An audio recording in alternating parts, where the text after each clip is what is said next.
Olá, irmãos. Hoje é quarta-feira, dia de culto e de doutrina, seria isso, né? Mas enquanto estamos privados da comunhão lá na nossa igreja local, seja na Betel ou nas congregações, nós estamos, como os irmãos bem sabem, utilizando esse método, esse meio aqui para trazer alguma mensagem aos irmãos. E nós passamos um bom tempo estudando no culto de doutrina acerca da eclesiologia. E o que é a eclesiologia? É a natureza da igreja. E nesses dias de isolamento social, torna-se muito mais importante nós reforçarmos o que vem a ser a natureza da igreja do Senhor. Que não está presa a templos, que não está presa a locais, mas que a igreja do Senhor extrapola tudo isso daí. Esses dias mesmo eu vi um vídeo muito interessante que me chamou a atenção de um conhecido comunicador do meio cristão evangélico, mais famoso no passado, em que ele faz uma diferenciação entre as igrejas de cunho histórico, como a nossa, a igreja presbiteriana, e as igrejas que ele chama de forma pejorativa de cassino. E a diferença é gritante, que essas igrejas que ele denomina de cassino, elas estão desesperadas por causa desse período de quarentena, porque elas precisam do dinheiro dos fiéis. Né? E a igreja cassino é aquela igreja que está interessada no dinheiro, onde os seus líderes nem sabem onde aquelas pessoas moram, é aquelas igrejas de grande multidão, onde ninguém se conhece, né? Onde ninguém sabe onde o outro mora, onde não existe laços de amizade.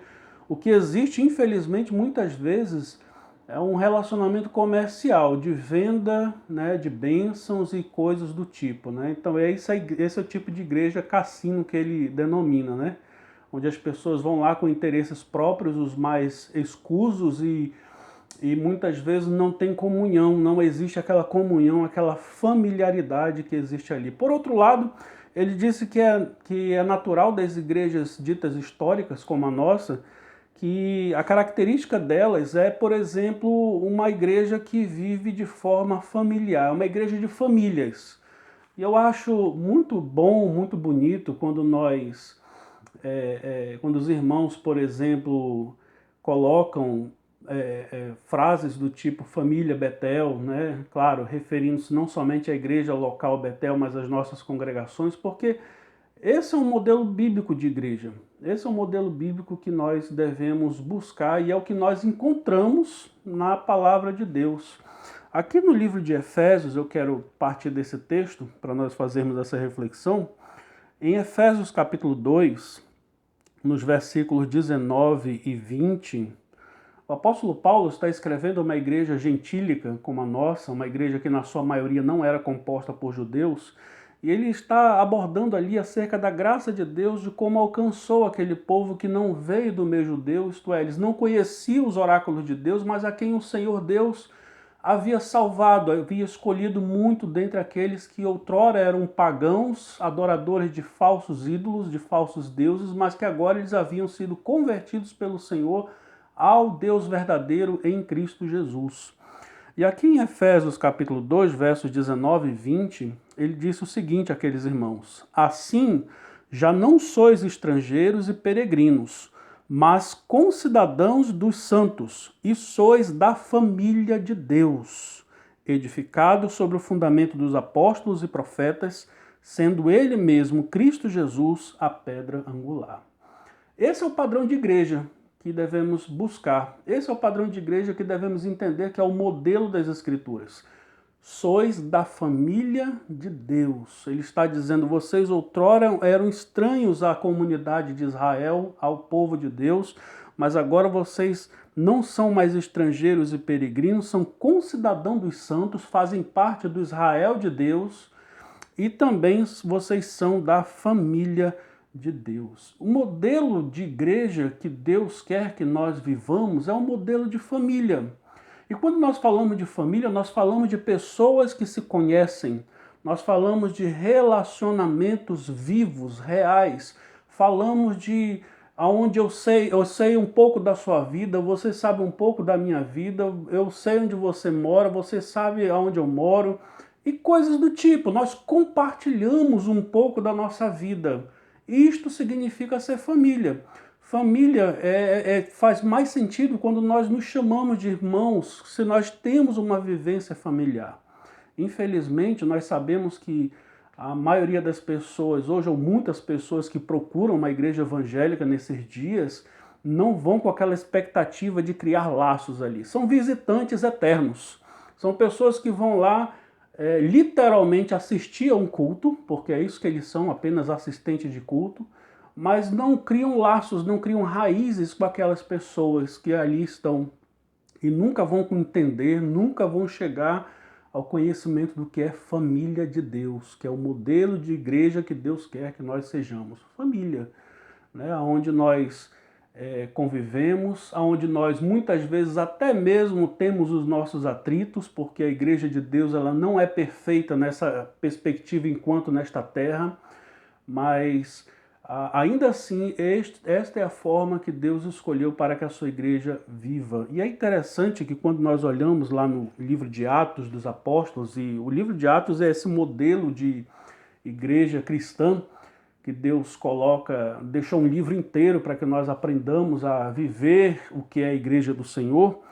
Lá em Atos capítulo 2, nós percebemos que esses irmãos viviam exatamente assim, como uma grande família. Diz a palavra de Deus, o texto que nós conhecemos em Atos capítulo 2, por exemplo, nos versos 42, diz assim: E perseveravam na doutrina dos apóstolos, e na comunhão, no partir do pão e nas orações. O verso 44 diz assim: Todos os que creram estavam juntos e tinham tudo em comum.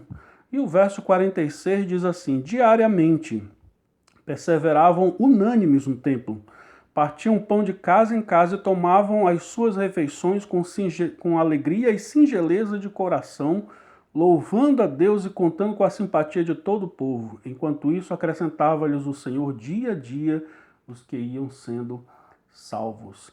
Estes irmãos viviam como uma grande família. Eles estavam no templo adorando ao Senhor e eles estavam nas casas uns dos outros, celebrando a vida de Jesus Cristo, celebrando a ressurreição do Senhor, né? E temendo a Deus, louvando ao Senhor. E era isso que chamava a atenção das pessoas que não conheciam a Deus.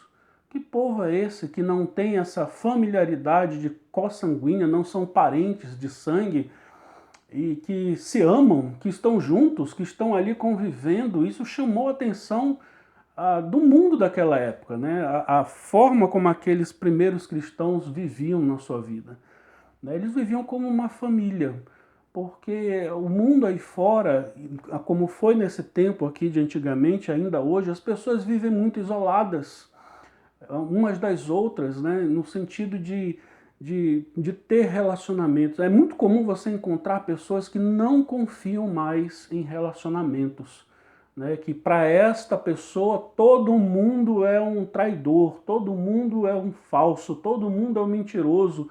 Uma pessoa como essa vive uma situação desesperada porque não tem em quem confiar.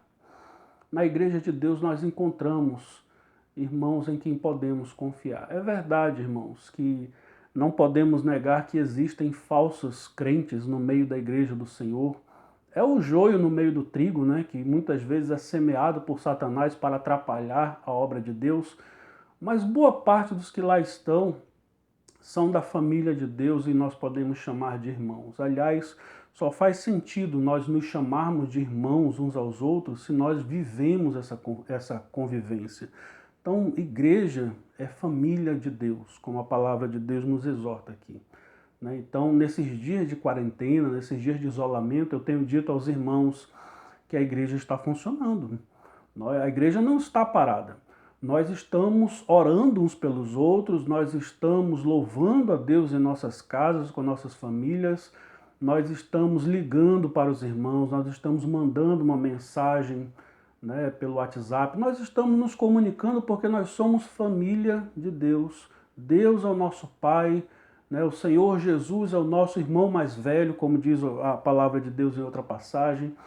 Né, e nós estamos irmanados uns com os outros, não somente a Igreja Presbiteriana Betel, e as nossas queridas congregações, né, Manancial, Sal da Terra e do Nova Floresta, mas nós nos ligamos à Igreja de Deus em todo o mundo. No último domingo, quando nós tivemos o nosso momento de comunhão aqui, de adoração a Deus, a minha esposa, eu e até a minha sogra participou via internet conosco, nós oramos pela Igreja de Deus que está espalhada em todo o mundo, por irmãos que eu não conheço, por irmãos que talvez eu nunca venha conhecer, mas são meus irmãos em Cristo.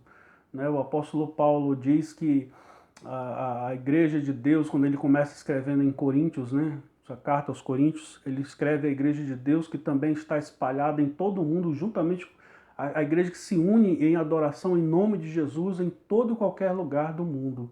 Nós estamos irmanados a estas pessoas de outras denominações, de outros países que talvez não nos conheçamos, mas que também fazem parte desta grande família de Deus. Por isso nós precisamos orar por nossos irmãos também, que estão espalhados em todo o mundo, que também estão passando por essa situação difícil. Irmãos, eu quero concluir dizendo o seguinte: embora estejamos isolados fisicamente, nós não estamos isolados espiritualmente. Nós somos da família de Deus. Então eu quero estimular ainda os irmãos a continuarem a mandar mensagens uns para os outros, a orarem uns pelos outros, a dar uma ligação para esse irmão, para essa irmã. Nós somos a família de Deus. Esse é o modelo que Deus quer que nós sigamos. A igreja não está parada, né? A igreja, uma denominação como a nossa, graças a Deus, é uma igreja de famílias e nós somos uma família só. Né? Então não é uma quarentena ou mais de quarentena, seja lá o que for, que vai nos separar deste amor de Deus que está em Cristo Jesus, que nos une. Somos irmãos do sangue de Jesus, e é isso que nos une, é isso que nos deixa unidos uns aos outros. Então que o Senhor Deus nos abençoe. Louvamos a Deus porque nós não somos uma igreja de cassino, nós não precisamos de reuniões. Simplesmente a igreja ela não para, né, porque nós estamos separados fisicamente, a igreja parou. Não, isso não existe.